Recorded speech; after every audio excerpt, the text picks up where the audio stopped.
Welcome to Imperfect in an Uncertain World, resources for living with authenticity and purpose. Emotions. Do you control them or do they control you? Because maybe you don't know. An emotion is only an emotion until we give it power. Let's talk.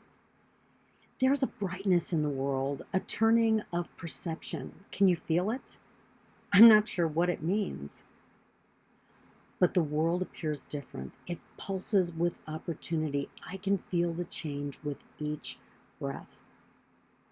But change is a tricky thing. Just when you are certain that everything has slipped into place, you discover another piece of change. And as change realigns, the whole image of what you believe in and what you believe is happening shifts. Sometimes that alignment is really tough to move through. Sometimes I find myself saying, oh no, not again. But it's like this little voice says, oh yo, yes again, Vanessa. So what do you do in that moment? Do you give up? Do you plow through the unexpected? Now, if you're like me, and I'm going to tell on myself, you spend a long moment filled with becoming almost overwhelmed by the frustration of plans thwarted. Then, after allowing the frustration to rise up and then slide off of your being, let this whole thing that's happening run its course, I get back onto the new path of change. But let's back up because it's hard to go through those steps. How does frustration run its course? For me, it begins with identifying the feeling. Saying to myself, I'm frustrated, I'm angry, I'm tired of trying.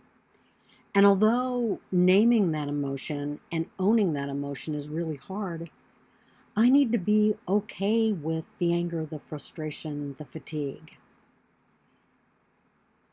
And I need to realize that an emotion is only an emotion until I give it power over me. So I don't cling to it. I'm objective about it. I don't make any more of a part of me than the passing emotion. So I name it. It's frustration, and I know that I'm frustrated, but I don't defend it. I don't attach to it. I don't judge it. I just let it be. I let it run its course.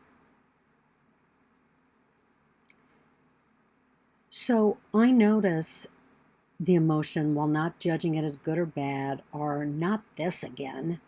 I don't define my right and I don't defend my right to be frustrated.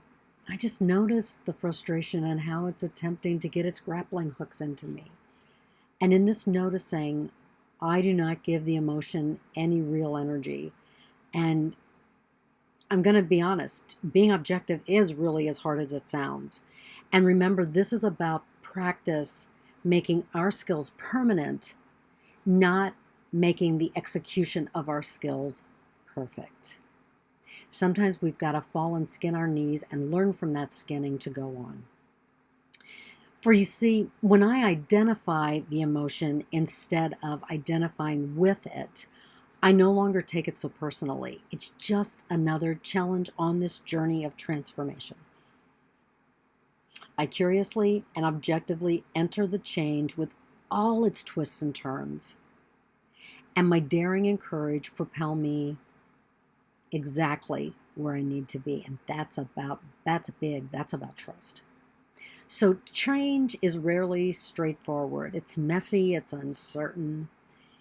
But in the unknowing comes the power to be who I truly am. It's the power to be who you truly are. And feeling an emotion is about finessing it. It's learning from it, and it's using the power behind it to be the change. And being the change is what is so desperately needed in this world. So thank you for watching this video. If you like it, give it a thumbs up, share it with your friends. Not really sure how to be the change, how to flow with the change, how to stop those emotions, grappling hooks. As a contemplative coach, I would love to work with you to help you learn mindfulness tools and intuitive practices, intuitive skills to really create strategies so you can be that person. You can be the transformer of your life. Additional information at vanessafhurst.com. So lots of information, but I'm just going to throw out there, really be the best person you are in this moment as you learn to flow with change. Namaste.